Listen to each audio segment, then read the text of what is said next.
Salut les BG!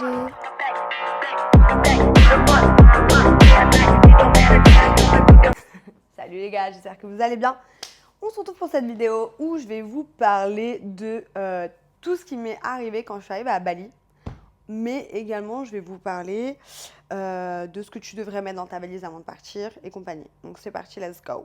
Donc comme tu le sais, tu vas sortir de la France, tu vas sortir de l'Europe, il va forcément te falloir un passeport. Donc ça, je pense que tu es déjà au courant. Donc autre truc vraiment super important dont je voulais vous parler, là-bas, c'est les moyens de paiement.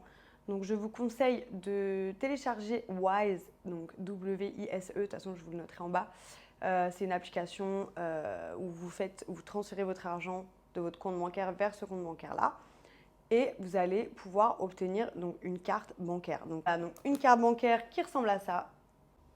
Cette carte bancaire, elle va vous permettre de retirer sans avoir de frais et ça, c'est plutôt cool, les gars. Autre chose, pour moi, les indispensables à mettre dans ta valise, c'est des produits contre les insectes. Parce que si tu te trouves au bord de l'eau, et ben, si ta guest house ou ta villa elle se trouve au bord de l'eau, tu vas te faire défoncer par les insectes, enfin par les moustiques. Non, franchement, après, des moustiques, il n'y en a vraiment pas partout. C'est clairement au bord de l'eau, le soir, ça peut être vraiment relou. Autre chose à prendre absolument dans ta valise, pour moi, un indispensable, ça va être le kawaii. Parce que clairement, quand il pleut ici, c'est pas des blagues, ça va être des torrents de 30-45 minutes où tu vas te prendre une averse, mais de ouf sur la tête. Et c'est plutôt cool d'avoir un kawaii en vrai. Autre chose aussi à mettre dans ta valise, crème solaire, les gars, c'est super important. Je sais que vous voulez bronzer, mais vous allez quand même bronzer avec, donc protégez votre peau. Genre là, le soleil ici, c'est vraiment pas des blagues. Quand vous êtes à Bali avec votre carte, je vous conseille d'aller retirer directement du cash parce qu'ici, il y a beaucoup de choses que tu vas payer en cash où ils prennent pas la carte. C'est toujours cool d'avoir du cash, honnêtement. Pour partir à Bali, tu vas avoir besoin d'un visa. Voilà, donc clairement, fais ton visa avant de venir parce que sinon, tu vas retourner en France direct, bébé. Illico presto, boum. Ça serait con quand même. Il faut absolument que je vous parle de ce qui m'est arrivé quand je suis arrivée à l'aéroport, donc à Paris, en partant de Paris. Franchement, je crois que c'est la pire chose qui me soit arrivée depuis que je voyage et que je prends l'avion. Et franchement, rien que d'en parler là, je l'ai là, tu vois. Donc en fait, les gars, pour ceux qui me suivent sur Instagram, bah, vous savez déjà ce qui m'est arrivé. Donc pour ceux qui ne savent pas, je vais vous expliquer. Alors clairement, moi j'arrive à l'aéroport toute contente, avec 5 heures d'avance et tout, tellement j'étais happy. Genre je vais à Bali, yeah, yeah, wouh, good mood de ouf, dans mon délire. Sauf que arrivé là-bas, les gars, il m'est arrivé une dinguerie.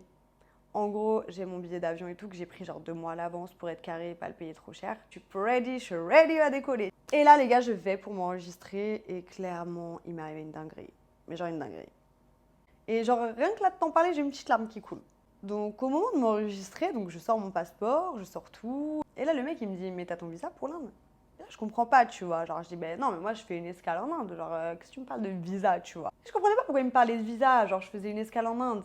Mais pour moi, j'ai pas besoin de visa. Faux. Complètement faux. Je suis trompée sur toute la ligne.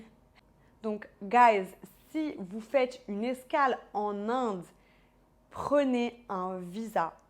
En gros, le visa, il te le délivre genre sous 48 heures. Donc, quand je me suis retrouvée à l'aéroport et que j'avais pas mon visa, il fallait absolument que je trouve une solution. Et j'en avais pas du coup. J'en avais pas parce que 48 heures, mon avion était dans 4 heures, fais le calcul en gros. Bon, le calcul, il est vite fait. J'avais aucune solution. Donc là, je commence à négocier, à dire non mais attendez, moi je ne savais pas, la compagnie aérienne ne m'a rien dit. J'ai voyagé dans beaucoup de pays, franchement, j'ai jamais eu besoin de visa pour faire une escale. Ça m'est même pas traversé l'esprit en vrai.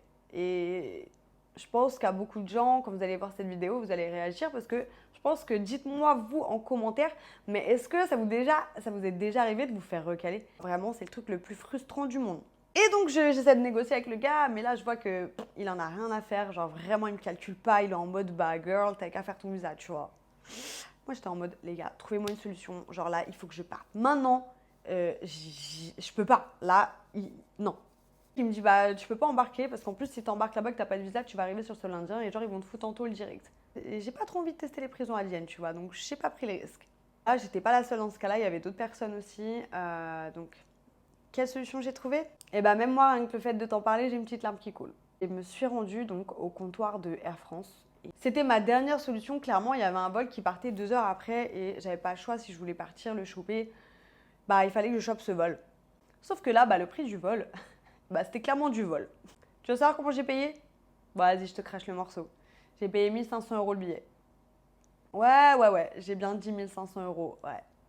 Ah bah tu peux être dégoûté pour moi, hein, parce que franchement j'étais dégoûtée, j'étais abattue. Par contre, dans ma tête, il était hors de question que je fasse demi-tour. Ah, moi, c'était mort. Donc, du coup, j'ai gentiment sorti ma carte bleue, j'ai gentiment tapé mon code à 4 chiffres. Franchement, je te cache pas que pendant que je le tapais, c'est véridique, j'avais vraiment une larme qui coulait. Ça m'a brisé. Je suis quand même partie, j'étais mitigée, genre en mode heureuse, mais en même temps dégoûtée de l'expérience que je venais vivre et tout. Je me disais, pouah, c'est comme ça que je commence mon expérience à Bali, genre. Après, j'ai vraiment eu de la chance parce que du coup, bah, Naj, il a été très présent, il a été super pour moi. Enfin, on a trouvé des solutions du coup pour que ça soit cool et que je vive quand même mon expérience genre en mode kiff. Mais je vous assure que c'était pas gagné parce que bah, j'étais dégoûtée. Vraiment, j'étais dégoûtée.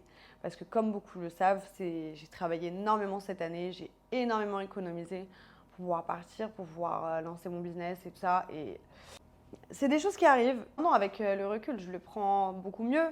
Et je me dis que de toute façon, c'est nécessaire et que c'est pas grave parce que dans tous les cas, je suis venue ici dans un but précis. J'avais très très mal au huc. Franchement, sur le moment, mais j'étais dégoûtée. Après, franchement, ça ne m'est pas traversé l'esprit de faire demi-tour ou d'arrêter ou quoi. Franchement, dans ma tête, c'était sûr que j'allais partir. Je pense que dans 5 ans, cette anecdote, franchement, je vais en rire. Mais pour l'instant, j'avoue, j'ai pas envie d'en rigoler. J'ai pas envie de pleurer non plus, mais j'ai pas envie d'en rire quand même. Voilà, donc qu'est-ce que je peux vous dire de plus? Donc si aussi tu es un sportif et que tu veux venir à Bali, c'est bien que tu viennes déjà avec tes compléments alimentaires parce qu'ici, il n'y a pas trop de magasins et puis c'est un peu galère en fait pour se faire livrer. C'est toujours possible, hein. Mais si tu peux quand même prévoir et te prendre tes compléments, je te conseille de les prendre avec toi. Honnêtement, si tu te poses la question de est-ce que tu dois prendre des pulls et tout, parce que voilà, ou des jeans ou des trucs comme ça, moi clairement, je te conseille pas du tout. Il fait vraiment très chaud à l'année. Très chaud. Donc prends un pull avec toi. Moi clairement c'est ce que j'ai fait. J'ai pris un pull. Mais ne t'encombre pas avec des futilités parce que franchement tu vas même pas en avoir besoin. Ça va te prendre de la place pour rien. Prends des sapes légères. Tu vois dans mes stories, dans mes vidéos, je suis tout le temps habillée comme ça. Il fait vraiment chaud donc fais-toi plaisir. Au niveau du peuple balinais, franchement les balinais c'est des amours. Ils sont extrêmement gentils.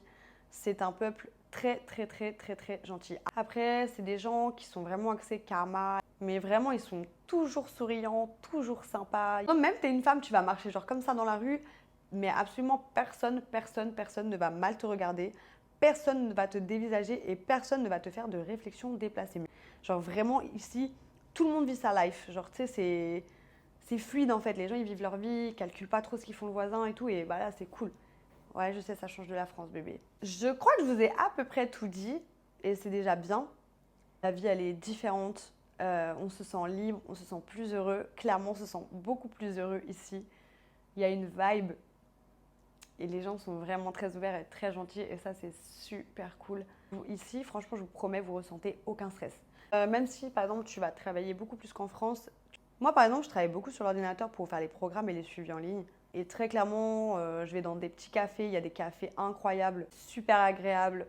L'ambiance, elle est géniale, détente. T'es là, tu prends ton petit café, tu bosses. Et en fait, ça te met vraiment dans une vibe parce que du coup, tout le monde travaille. Tout le monde bosse, tout le monde est sur son ordi. Ça se voit que je suis détendue. Ça se voit que je me sens beaucoup plus détendue aussi. Ma shape, je vois que ma shape, elle est en train de bouger de fou. Parce que clairement, vous savez, le stress, ça joue énormément. Au niveau de la nourriture, et ben, au niveau de la nourriture, franchement, ici, il y a vraiment des petits endroits pour manger pas trop cher. C'est vraiment cool. Genre, tu peux aller au resto tous les jours et c'est pas du tout le prix de la France. Donc ça, c'est chouette. Par contre, il faut faire quand même attention parce que des fois, tu vas penser que tu manges bien, mais pas forcément. Tu vas avoir des endroits où tout va être frit. Je te prends un exemple, tu vas avoir du riz qui va être frit et ça, c'est plutôt gras. Mais tu peux quand même trouver des super endroits pour manger correctement. Ce que je vais attaquer par exemple ce mois-ci, ça va être de commander mes repas pour toute la journée avec tous mes macros préalablement enregistrés dedans. Donc mes protes, mes glucides, mes lipides. Et dès le matin, je vais recevoir mes repas pour toute la journée. Donc ça, c'est le top, c'est le feu. Les repas, ils sont sains, ils sont équilibrés et ça, vraiment, c'est parfait. Surtout pour nous qui travaillons vraiment beaucoup, on n'a pas le temps de cuisiner et c'est un gain de temps incroyable. C'est la fin de cette vidéo, la team. On se retrouve dimanche prochain et d'ici là, n'oubliez pas d'être savage. Et surtout, n'oublie pas d'être fit. Ciao!